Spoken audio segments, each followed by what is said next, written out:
trying to remember why I haven't adopted feudalism. There's something blocking me. Oh yeah, I need to have the tribal organisation, which I have not been able to do. So one of the things with this game is I did not start with Novgorod. I actually started as the Count of Gelre over here, then formed Frisia, the Kingdom of Frisia, and reformed the Germanic faith. And at that point I skipped out and played as a different dynasty. So everything that Britannia has since achieved has been done by the AI. The AI formed the Empire of Britannia and took over Britannia. They're having a bit of a civil war right now, but they should be fine. Then I went and played as Tograkids, with the goal of reforming the Tengri faith, which we have done. They are now reformed. And we've got the God Emperor Tengricut Saberbane, who is the ruler. He's 94 years old because he's immortal.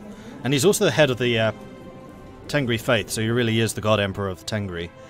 And then once I had reformed the Tengri faith, I went, okay, who else can I try and save here? Suomenusko had a fairly solid kingdom, that's Novgorod, so we took over as Novgorod and we're trying to save Suomenusko. But we are jammed between the reformed Germanics and the reformed Tengri, so it's not easy. And then after this, I'll probably try to save Catholicism, though I have actually no idea where I'm going to be able to do that. Because Iberia is actually Germanic, France is Germanic/Tengri, Italy is Tengri, Turkey and Greece is just a mess. Mephysite is down here in Egypt. Germanic's even spreading down into Africa, which I think is kind of hilarious.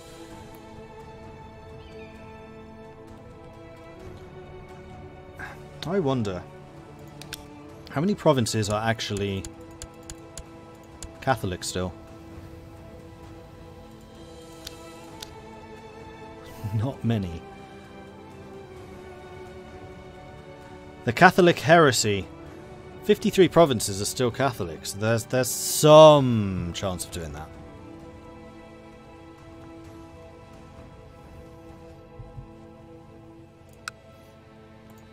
But I quite like doing this type of game because it means that the map continues to advance. Bearing in mind this was Shattered Kingdoms.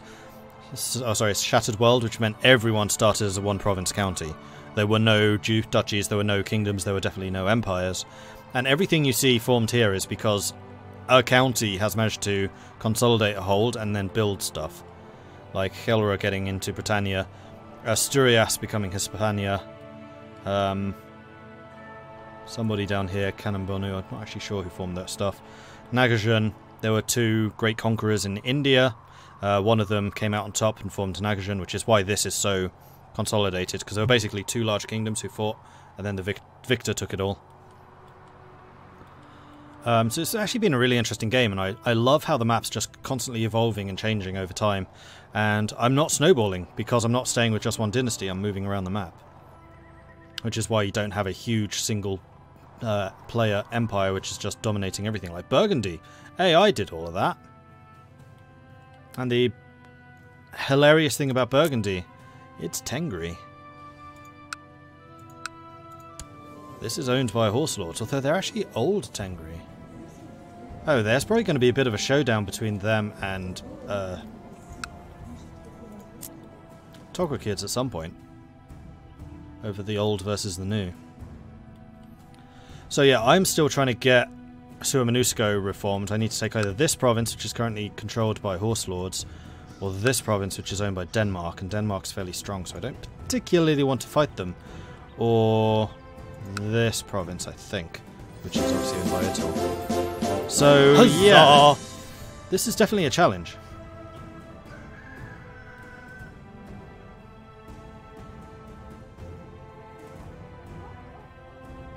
Vladimir's independent and he automatically won the war. Because we're a new ruler.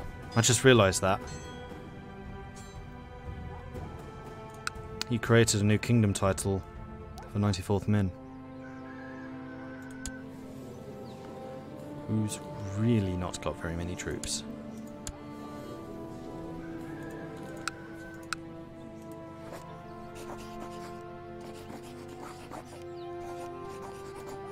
Oh, for Pete's sake. Right, I need to sort out my council and everything, don't I? So my Chancellor is the best person for that job right now.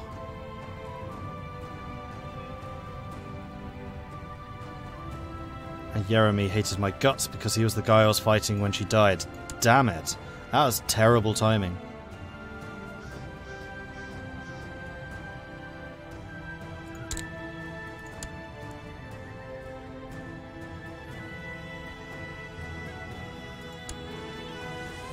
Thankfully, we've actually got a really good spy master in charge.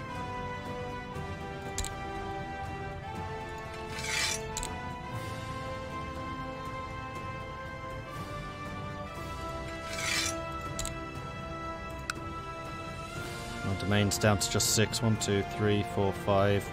Novgorod 6. I did inherit all of her money, though. So we can hire a huge number of mercenaries if we need to. Well, the religious situation got worse every time I tune in. Oh hey, 10 months subscribed to your good, fun, tea-filled content. Thank you very much, Lord Silverrose. And yes, that is indeed a 10-month subscription, so thank you so much. I really do appreciate that. That's awesome.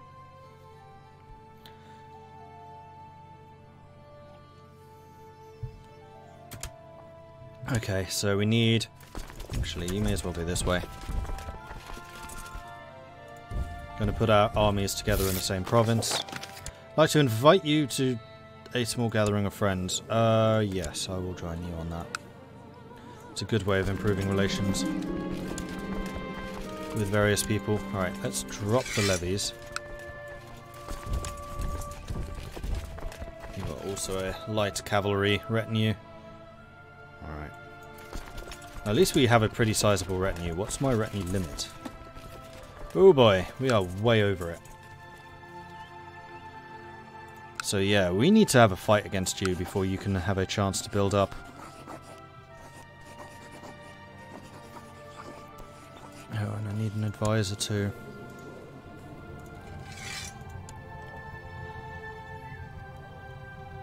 Well, I think that advisor needs to be someone who's actually loyal.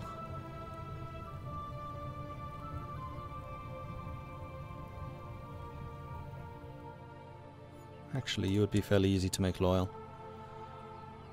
You wanted the Chieftain of Chiselberg.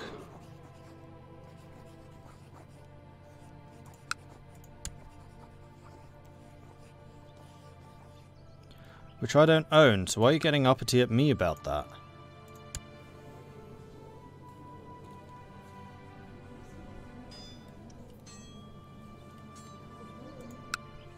Oh, I do own it.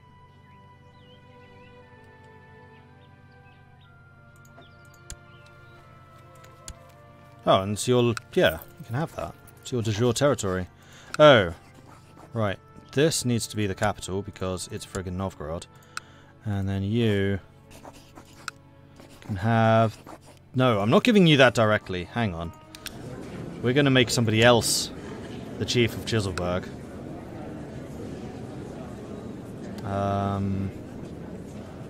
Mordvingo can have it. He's really ill, and he's not going to be a very good vassal. And we're going to grant that title... No, transfer that title to you. Now that should be you extremely happy with me. Or as happy as can be anyway.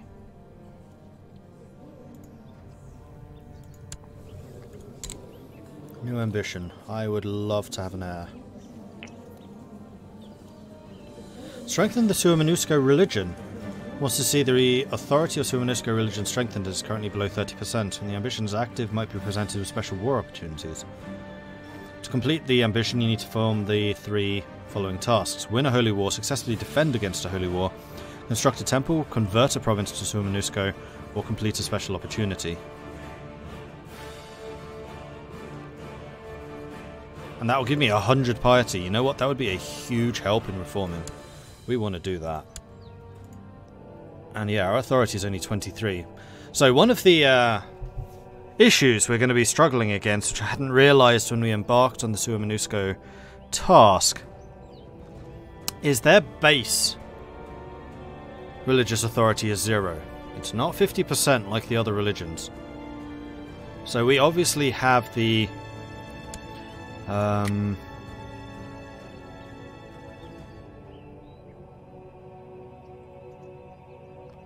thing which has you start with low moral authority. We're cosmopolitan. Base moral authority is low, i.e. 0 instead of 50. But actually one thing I hadn't seen is how special is the Survivor's Uko here. Religion is resistant to proselytizing, short reign penalty is disabled, and rulers can spend piety to improve the courtier's attributes. So we are really stable. It's the advanced version of the stability. That's kind of cool. I thought that was going to be a Slavic one, but apparently they're Suomenusko. Interesting. I guess the Slavic one is the really defensive one.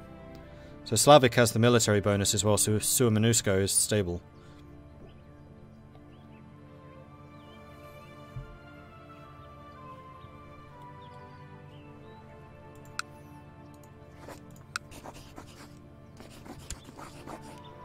Okay, so I'm going to need to buy favours from 2 people. And it's probably not going to be these 2.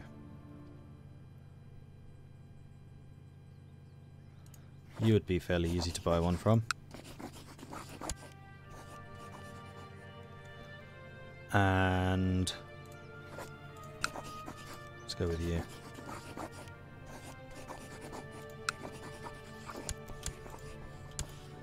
And there are laws we could pass. We could try to get high tribal organization. I think that would be a mistake, however.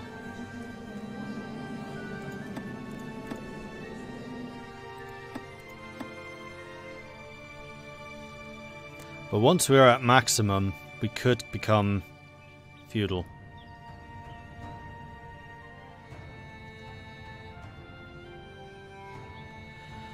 At which point we would get rid of the unreformed pagan tribal vassal opinion.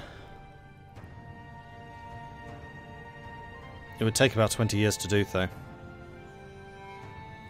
Slavic stability and navigate major rivers. Really? Major rivers is Viking. Can the Slavs do that as well? Because I was seriously thinking about taking that myself, because look what we have a lot of in Novgorod. Rivers. It's the whole purpose this kingdom exists. Oh, that would be an awful lot of opponents. Although I can call in 2 favours, so it would be 3-3. I'm the tiebreaker. Yeah, okay. Once these 2 guys have accepted my bribes, they're going to be responsible for a lot of reforming. So I'm going to call in council support right now. Oh, wait, what's that?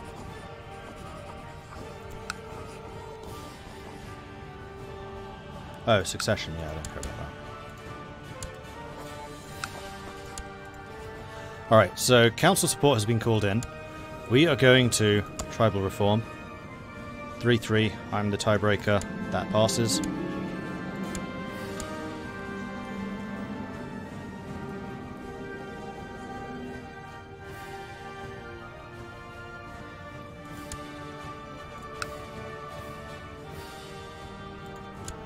Right, the other thing I should do is bribe all of these fools. To make sure they stay on task. And they may even become loyal as a result of doing this, actually. You probably will. Oh, and you as well.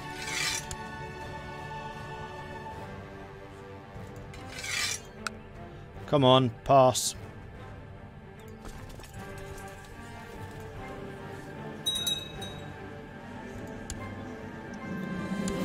Approved. So now the council options have become even higher, but we're only 1 step away from getting absolute tribal organization. And I want to declare war on you, which we now have overwhelming support for.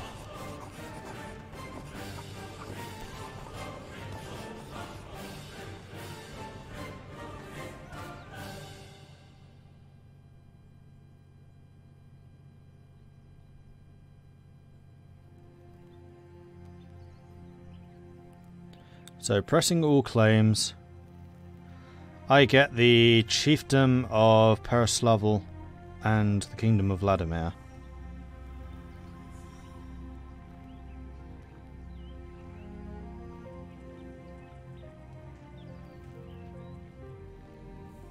Oh no, that's a different dude.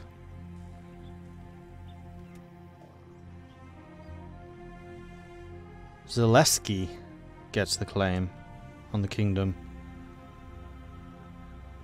Oh, there we go. Casus Belli can be used by King Armor to press the claim on Vladimir. If we win the war, I gain the kingdom of Vladimir. That's the one I want.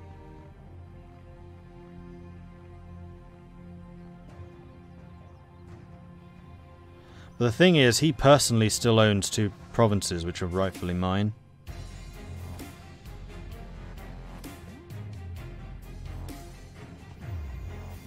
I guess we'll just press those claims later. We claim on Smolensk. Strong claim on Lapland. Oh, Lapland broke free too. Lapland. Sagra.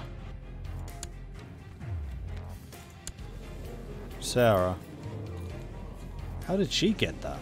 She's not related to me. Oh, but her husband's Durgan, who is related. Yes, that's how.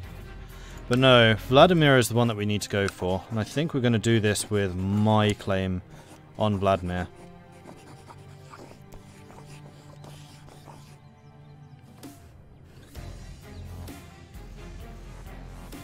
Although pressing this claim would make...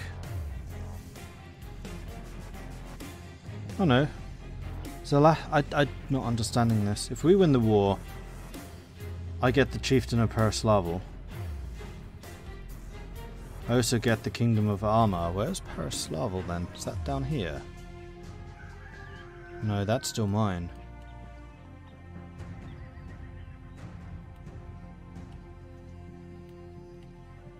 I don't know what it is that I'm claiming. Oh, it's that.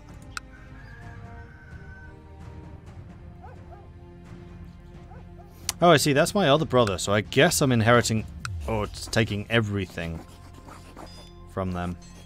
Well, I'm okay with my other brother holding that. I'd actually kind of like my family to have some titles. They just can't be rivaling me. So we're just going to go for Vladimir. I've just realised that these guys are probably not going to accept a call to arms. Oh well, mercenaries it is. And also personal levies, of course, and retinue, which is massively overstrength right now.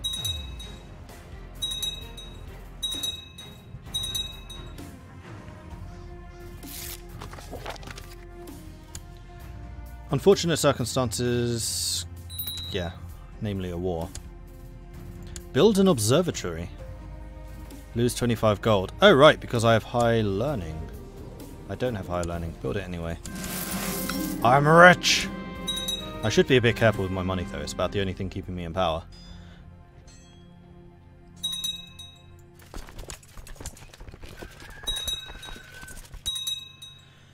I need to see where their armies are going to rally. Down here's one spot.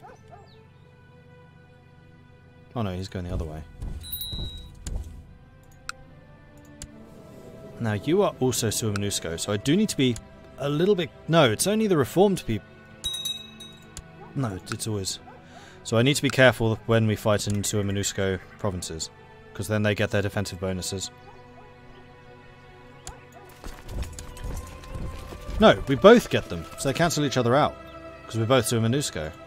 It only really mattered when I was fighting the Slavic guy, which we're not right now. In that case, let's go and crush their armies. Just through sheer weight of numbers.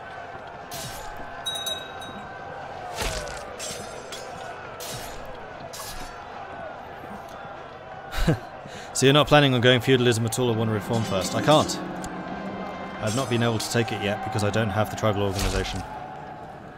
I'm working on it. I'm getting there. Riding over the hills, I see a group of villainous soldiers coming for my unit, weapons raised. When they're finished with us, all of my men are dead. I sink to my knees in the dirt, wondering why I'm here. So we could duel Sarich. Thankfully, Sarich is an absolute idiot when it comes to fighting. I will kill you myself.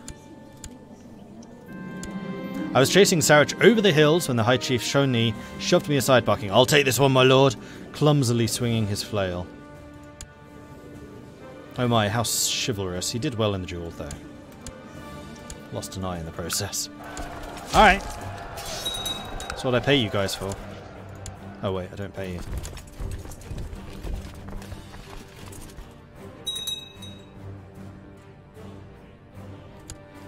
And I would like for my allies in this war to siege down these counties.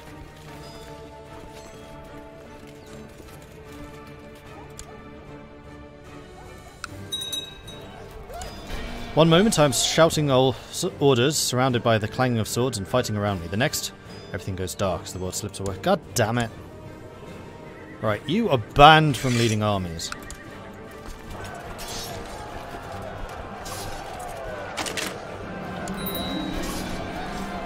I've gained Mordva. How appropriate. But seriously, Mordva needs to go to someone else. Let's give it to Saxa.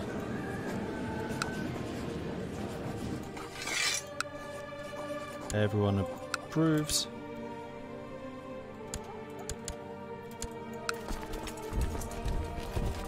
And those are rebels. Let's go for Vladimir. Let's take their capital.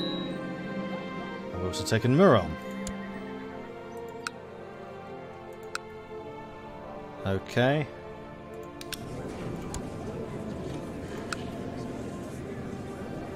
Let's give you Murom.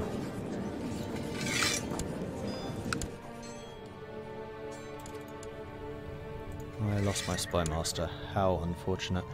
Jeremy is definitely not becoming my spy master. That is basically asking for trouble.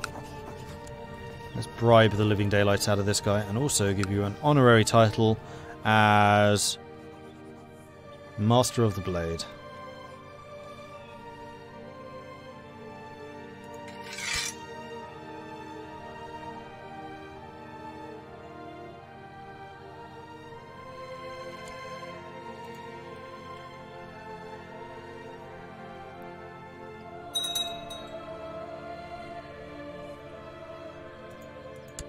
Meanwhile, he's trying to call in more people. But I think this war is as good as done. Your observatory is finally ready. It is with great anticipation you prepare for the first observation. Right, that's because I have scholarship focus when I really want military. So that observatory is going to get knocked down in 2 years, I think. Oh, I have a secondary army. Oh, that's the Murom army, isn't it? Okay. I also forgot to put my commanders in charge. Oops. Right, that's the other thing I need to do, is sort out my commanders. Vassal, vassal, vassal, vassal, vassal. You're terrible. You should not be a commander. You should. Wait, you the marshal? No. And you're a chancellor, you're the diviner, you're the spy master, you're a general. Okay, so the boss is going to be Sobuk. Then Kyobad, and then Hutiyov. And now we have good commanders again. I'm speaking in tongues, screaming obscenities at random times, most often when the shaman preaches, and I'm sometimes lying on the ground, writhing in apparent pain. And I'm possessed. Great. That's another thing that happens too often, possession. Possession and lunatic should be rare. They're not. They're very common.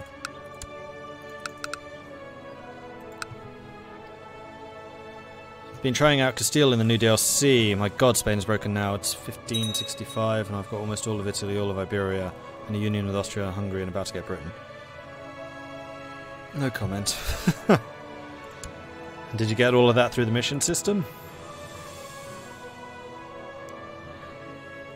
Well, Spain controlling the Low Countries is actually historically accurate, so I don't have a problem with that.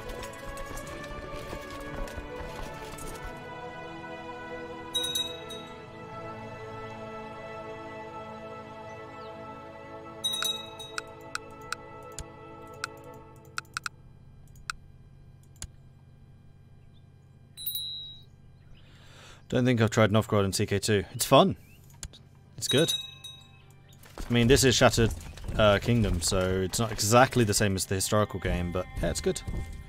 How about you don't go that way?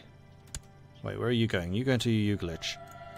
That's going to be a tough fight, so we're going to stay here for now. Spent many nights looking at the stars in the observatory. It's truly fascinating. There are so many questions to ask. How do the stars move? From left to right. And right to left.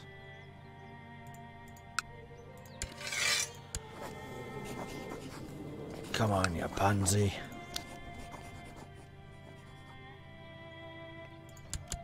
Right, and I should be building up Novgorod more for when we do go feudal. Let's get this castle town up and running. Make sure we have a decent positive cash flow. And what else do I need to do? I need to spend some of my prestige, which we can now do here. Although, actually... no. So apparently tribes get more money and more levies the less holdings are built. And because Novgorod's actually pretty built up, we're getting not as much as we could do. So actually Vladimir would have been the best place to build up tribal holdings had we still owned it. It's kind of a good thing we didn't build it up though, otherwise my brother would have it all. We do want the reinforced hill fort. It's going to be interesting to see what happens, because we've already got the barony of Novgorod, so when this becomes a feudal holding, what's it going to become? Is it going to be a second Novgorod? No, I guess it would still follow the holding naming rules. So it'll probably be another city in the Novgorod region. Sorry, another fortified area. It's just because it's the Novgorod tribe, would that therefore make it Novgorod?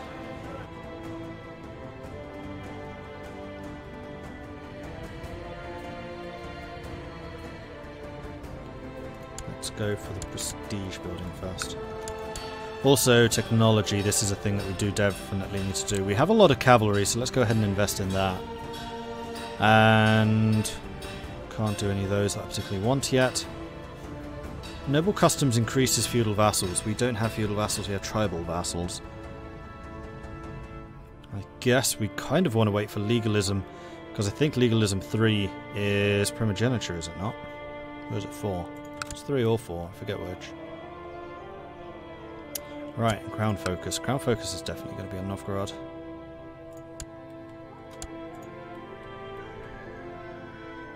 The gods move them, don't you know? Yeah, I mean, you make a valid point there. Alright, so how... 31st of May, 15th of June. I get there first.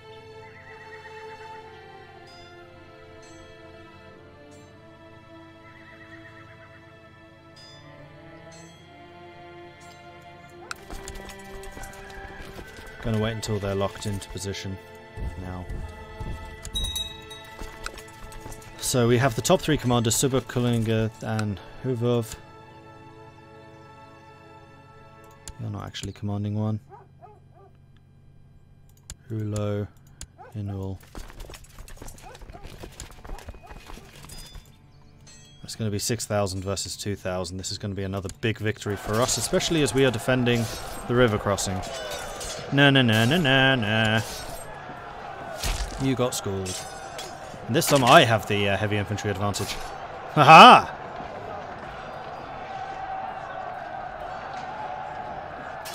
I'd love to know where these random horse archers are coming from, because I'm pretty sure I have no units that have horse archers.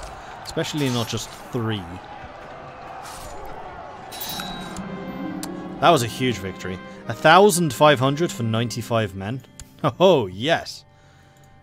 And we captured one of the rebels.